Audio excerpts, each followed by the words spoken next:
Recently hearing you speak to a room full of pastors, you quoted Ruth Haley Barton, and the quote was this: "The best gift you can give the people you lead is your transforming self."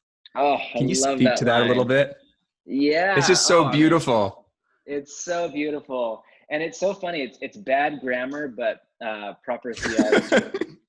Like I had to think about it for a minute. The best gift you give the people you lead is your transforming self. Your transforming self. Yeah. That's weird grammar.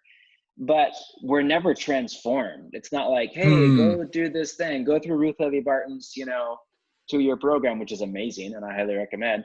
And then you are transformed and now lead at, no, it's you're transforming and always transforming. You're never there. It's a theology of journey, not destination. And every year forward, the dream is that we become more free and more at ease in our own body and more full of genuine agape, self-giving love, and more at Hmm. peace and more of a non-anxious presence and more joyful, more just full of Trinitarian inner life and delight year over year over year.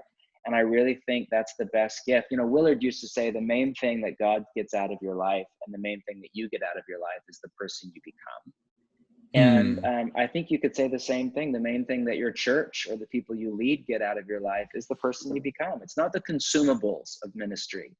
It's not your teaching or your sermons or your strategy or your events or your conferences or your buildings or your programs. That's all good stuff. I'm not down on any of that. I give a lot of time to some of that.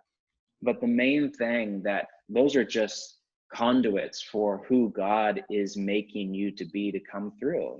That so funny. I'm a charismatic, but I take issue with the phrase spiritual gift. I think it's really bad language. That's unbiblical. That comes from what I think most scholars would agree is not a good translation of Paul's language in Corinthians.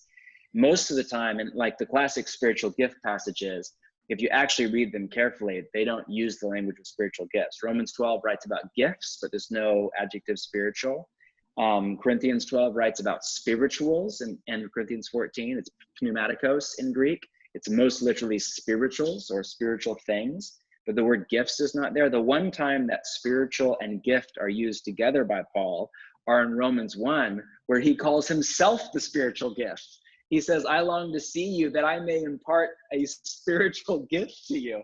And he means himself. He means like, I want to come to you and I want the Spirit of God to gift something to you through me.